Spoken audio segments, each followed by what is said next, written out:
大家好，我是散装草台班长的散装小王。上两期视频呢，我们分享了一下我们当房东的经验，包括怎么把自住房转换成出租房，以及怎么找到好的房客。你们是不是已经开始摩拳擦掌，准备开始大喊被动收入我来了？那么今天我就要泼一盆冷水。俗话说，宰相肚里能撑船，我感觉房东肚里要撑个航空母舰，才不会被各种幺蛾子搞到怀疑人生。你先来听听我们的故事，然后再决定你的心脏是不是够大，是不是可以接受当房东带来的收入的同时，伴随的各种焦虑与不安。首先，第一个问题就是房子租不出去该怎么办？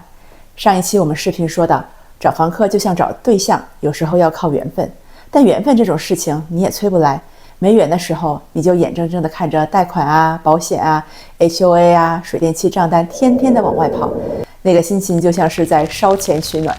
我自己感觉已经是一个心态非常好的人了，但每次遇到房客要搬走，想着又要面临可能的空窗期，尤其是房子需要稍微整修一下，那么空窗期就会更长。哎呀，经常一晚上的睡不着觉，绝对不夸张。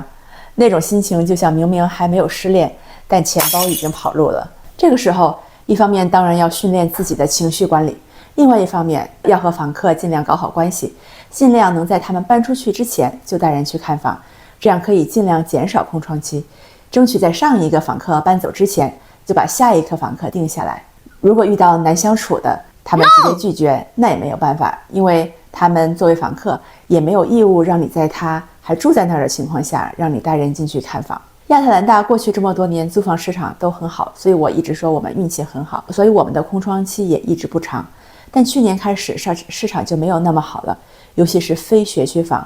我们最近的一个房子前后花了1个月才租出去，这都还算运气好的。我们有朋友的房子从去年感恩节一直到今年的春天才租出去，中间也是小半年了，一直压力山大到极点，每次见到他们都是愁眉苦脸，如丧考妣，痛不欲生，然后说再也不搞出租房了。房子租出去了，万一房客交不上房租，或者是交不全房租，那心情是一样的愁眉苦脸，如丧考妣，痛不欲生。从法律上来讲，亚特兰大这边还算保护房东，只要有证据说明房租没交齐，你给了通知就能启动驱逐程序。但问题是驱逐也得时间啊，所以我们一般就尽量走温情路线，能缓就缓，能谈就谈，这样我们才能避免更多的空窗期，也可以利益最大化。疫情期间，我们的一对房客夫妇，男的被裁员了，他们发来短信说经济上有困难，我们就给他们少了每月$200的房租，总共大概少了3-4个月吧。后来他们重新找到工作，又开始按时交租。当时我们的想法就是，疫情期间经济这么萧条，万一把他们赶出去了，我们还不一定能找到房客呢。少一点钱总比没有钱强。然后今年另外一个房客也是突然凑不齐1个月的房租，但考虑到他们已经租了2年了，而且一直是按时付款，所以就让他交了一半，剩下的钱尽快补交。结果那1个月，我每天睡前都在脑补，哎呀，他是不是跑路了？要不要发短信催呀？催得太急了，万一他狗急跳墙，破罐子破摔怎么办呢？每天的内心戏感觉比《甄嬛传》还多，最后好歹补上了，我们这才缓了一口气。我感觉那1个月，我手机响一下，我都要条件反射，心跳直接达到120。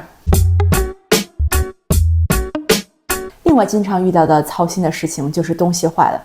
大到房顶漏水，小到马桶漏水，反正只要是房子里的东西，他们都有个年限嘛，都有坏的时候。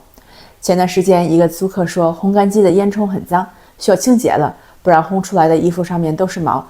然后我就在网上找了一家评价还不错的清洁公司，他们来了之后一看，说你这不仅是烟囱的问题，还有房顶的问题，必须多给$800把房顶给修了，态度特别的蛮横。然后我们不同意，他拍拍屁股就走人了。然后已经交了钱的烟囱修理也没有做，现在我们正在打官司扯皮，虽然钱不多，也就100多块，但是恶心人啊。还有一个房子，前任房客的狗在屋里尿了个便，他自己找人洗了一次地毯，我们自己也洗了一次，还是很臭。然后没有办法，就把整个2楼的地毯全部扒了，换成地板，费时间不说，还花了将近$7000。我算了算今年几个出租房的维修费：$200修水管，$1200换冰箱，$1500刷墙加做清洁，$5500换了一个空调，$230修了一个空调，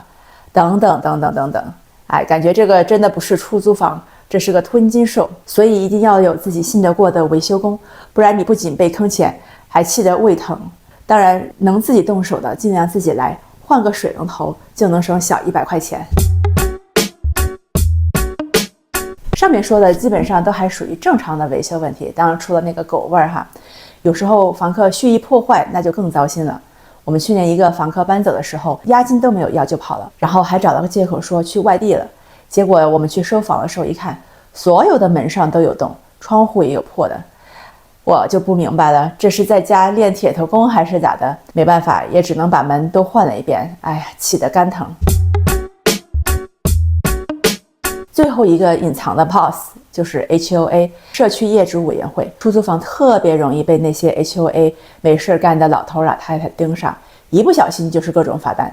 垃圾桶没放对地方啊，街上不让停车的地方停车啦，草坪没剪啦，灌木没修啦，万圣节装饰放太久了。我感觉他们天天都在小区里转悠。自住房说实话应对 HOA 有时候已经很难了，出租房还要让租客遵守这些就更麻烦。所以一定要在合同里面写明，租客必须遵守小区 HOA 规矩，不然罚款他们出。另外补一句，美国的 HOA 绝对是神一样的存在，我一定要单独出一期视频来批判他们。所以说了这么多，你觉得自己准备好当房东了吗？当然，如果你能做到看到账单不心慌，房客拖租不烦躁，维修报表不流泪，还能微笑着发朋友圈说被动收入稳稳的幸福，那你绝对配得上房东2个字。我觉得对于我们普通来说，当房东的日常更像是一种修炼，修心、修手艺、修耐性，好像赚钱只是顺带的，崩溃才是主旋律。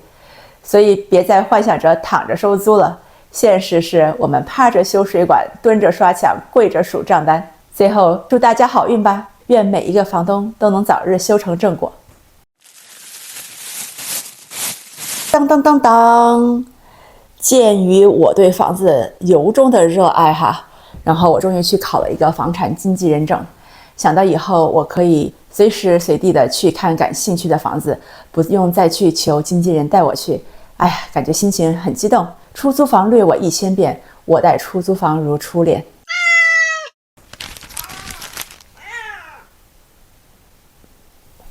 叫孩子吧，叫孩子，叫啥子？